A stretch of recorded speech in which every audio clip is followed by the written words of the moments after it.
Arrest చేస్తారా లేదా news అయితే నడుస్తుంది. కానీ ఎన్నో దినాల నుంచి కవితమ్మకి ఈడి నుంచి నోటీసుల పైన నోటీస్ వెళ్తే కూడా పట్టించుకోలే.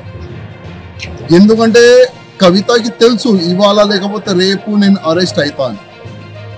ఎందుకంటే మద్యం కుంభకోణంలో ఏ విధంగా ఆ పార్టీ డిప్యూటీ సీఎం కూడా జైలుకి వెళ్ళిండు, కవిత పేరు కూడా దాంట్లో ఉంది. టిఆర్ఎస్ రాజ్యం సమయంలో మద్యం చాలా పెద్ద ఎత్తున కుంభకోణం వీళ్ళందరూ కలిసిమెలిసి చేస్తారు. ఇవాళ లేకపోతే రేపు అరెస్ట్ అవుతా అని తెలుసు. కానీ ఇవాళ ఈడీ అరెస్ట్ చేయడానికి వస్తే చాలా వరకు నాటకాలు నడుస్తుంది.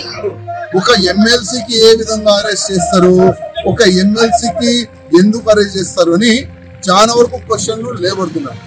ఇవాళ నేను అడుగుతున్నా, నేను కూడా ఎమ్మెల్యే ఉండే కదా, అలా నాకు అరెస్ట్ చేసే సమయంలో ఈ మాటలు యాద రాలేదా? నాకు కూడా అరెస్ట్ చేసి పీడీ యాక్ట్ వేసినారు కదా, అప్పుడు ఎమ్మెల్యే రూల్స్ రెగ్యులేషన్ ఏం యాద రాలేదా?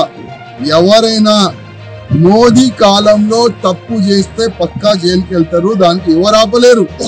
ఎవరైనా ఉండని, ముఖ్యమంత్రి ఉండని, డిప్యూటీ ముఖ్యమంత్రి ఉండని, కవిత ఉండని, మన కేసీఆర్ గారు ఉండని, ఇంకా కేటీఆర్ గారు ఎవరైనా ఉండని, తప్పు చేస్తే పక్కా జైలుకి వెళ్తారు.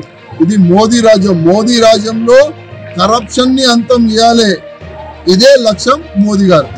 అరెస్ట్ చేస్తారా లేదా న్యూస్ అయితే నడుస్తుంది. కానీ ఎన్నో దినాల నుంచి కవితమ్మకి ఈడి నుంచి నోటీసుల పైన నోటీస్ వెళ్తే కూడా పట్టించుకోలే. ఎందుకంటే కవితకి తెలుసు ఇవాళ లేకపోతే రేపు నేను అరెస్ట్ అవుతాను. ఎందుకంటే మద్యం కుంభకోణంలో ఏ విధంగా ఆ పార్టీ డిప్యూటీ సీఎం కూడా జైలుకి వెళ్ళిండు, కవిత పేరు కూడా దాంట్లో ఉంది. టిఆర్ఎస్ రాజ్యం సమయంలో మద్యం చాలా పెద్ద ఎత్తున కుంభకోణం వీళ్ళందరూ కలిసిమెలిసి చేస్తారు. ఇవాళ లేకపోతే రేపు అరెస్ట్ అవుతా అని తెలుసు. కానీ ఇవాళ ఈడీ అరెస్ట్ చేయడానికి వస్తే చాలా వరకు నాటకాలు నడుస్తుంది. ఒక ఎమ్మెల్సీకి ఏ విధంగా అరెస్ట్ చేస్తారు, ఒక ఎమ్మెల్సీకి ఎందుకు అరెస్ట్ చేస్తారు అని చాలా వరకు క్వశ్చన్లు లేబడుతున్నాయి. ఇవాళ నేను అడుగుతున్నా, నేను కూడా ఎమ్మెల్యే ఉండే కదా, అలా నాకు అరెస్ట్ చేసే సమయంలో ఈ మాటలు యాద రాలేదా? నాకు కూడా అరెస్ట్ చేసి పీడీ యాక్ట్ వేసినారు కదా, అప్పుడు ఎమ్మెల్యే రూల్స్ రెగ్యులేషన్ ఏం యాద రాలేదా?